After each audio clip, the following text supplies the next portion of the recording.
What is autism? Understanding and supporting students. What do you think when you hear the word autism? You may think a lot of different things, depending on what you have heard over the years.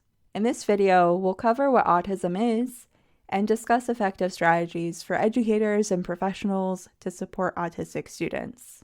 Let's get started. Autism is a range of brain differences that may lead to different modes of communication, social preferences, processing, and/or sensory needs. As a community, autistic people broadly prefer identity-first language instead of person-first language. Individual preferences should be respected, of course, but the broad usage now is autistic people instead of people with autism. We will be using identity-first language in this video. Autism falls under the neurodiversity umbrella. Neurodiversity is a concept that recognizes and celebrates the natural variation in neurological characteristics and functioning among individuals.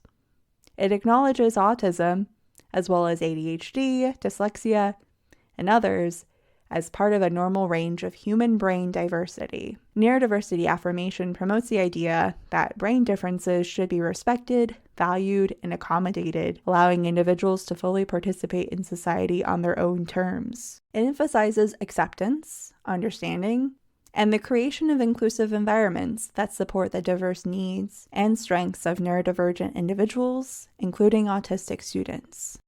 Understanding the key characteristics of autism can provide valuable insights into the experiences of our autistic students. Let's take a look at some of the most common characteristics. Social communication. Autistic students may have different social preferences and modes of communication. Modes of communication can include speaking, non-speaking, written communication, augmentative and alternative communication devices, or a combination of all. Autistic individuals may not conform to societal or neurotypical expectations of social behavior or engagement. This can look like differences in levels of eye contact, expressing and processing nonverbal cues, and social interactions.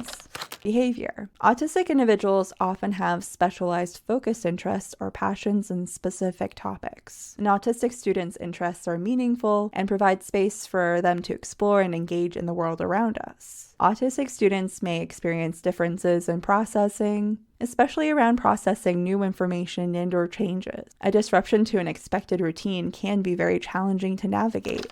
Self-stimulation, or stimming, is what an autistic student physically engages in, such as hand flapping, rocking, and other types of repeated body movements. Stimming is a form of self-regulation, self-expression, and sensory processing. Stimming can have many functions, including providing comfort, reducing anxiety, and promoting sensory needs. Speaking of sensory needs, many autistic students experience sensory needs and sensitivities. This means that they may be highly sensitive or undersensitive to certain stimuli and not others, such as noise, lights, textures, or smells. Sensory needs are connected to stimming as well as processing for many autistic students. Sometimes when there is a challenging situation where communication is difficult, there could be a sensory overload or something sensory related occurring for the student. Every autistic person is different. While autistic people can and do have overlapping experiences, one person's experience is not necessarily indicative of another autistic person's experience. For example, some autistic students experience autism as a difference, and others experience it as a disability. The most important thing we can do as professionals and educators is to listen to what autistic people show and say about their own experiences, needs, and preferences. Now that we have a better understanding of autism, let's explore some strategies to support our autistic students. Focus on matching accommodations with individualized needs. Again, every autistic student is unique, which means that we need to fit our accommodations to each individual's unique needs. Autistic students may require or prefer accommodations across a wide variety of settings and services based on sensory needs, social preferences and interactions, executive functioning, self-regulation, and modes of communication. There are so many different types of accommodations out there. Here is a small, brief list that is definitely not exhaustive to start thinking about accommodations. You may also run across a need that doesn't quite fit with existing accommodations that you are aware of. It's okay if you don't have the perfect solution right away. You can make sure that you are working towards a solution that prioritizes the comfort and autonomy of the person requesting the accommodation. Prioritize self-advocacy. Self-advocacy is a major need for autistic students. Many students have a lot of people making decisions for them across their lives and settings. As professionals and educators, we can start with student choice. We can build choices into activities, multiple steps within activities, schedules, and then go from there across the day. Self-advocacy also looks like incorporating space for problem solving, decision-making, making mistakes, and learning from these processes, all while incorporating self-regulation. Strengths.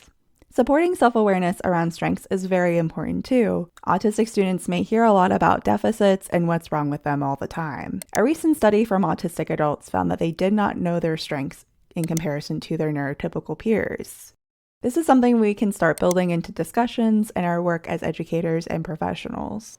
Being open and flexible. Across the board, autistic students are often expected to conform to expectations, even though it can be disruptive or painful for them. Oftentimes, these expectations are the default. We're talking about common expectations like eye contact and handshakes. Are these truly essential? The unfortunate part is that sometimes we don't realize we're putting these expectations on autistic people. We're so used to the default that we naturally assume that everyone receives a message that they're expected to conform. And typically, when we think about it, there's not really a great reason to ask them and ourselves to perform to meet these expectations. As a result of these expectations, a lot of autistic people report that they have to mask themselves to conform. Masking can lead to a lot of negative consequences for an autistic individual over time, including anxiety, stress, overwhelm, and depression. So what we can do as educators and professionals is be flexible around social norms so as not to implicitly require someone to mask. In conclusion, understanding autism is a critical step towards creating an inclusive and supportive learning environment for our autistic students. By recognizing their strengths, addressing needs, and implementing effective strategies, we can best support our autistic students. For more information and resources, please refer to the links provided in the video description.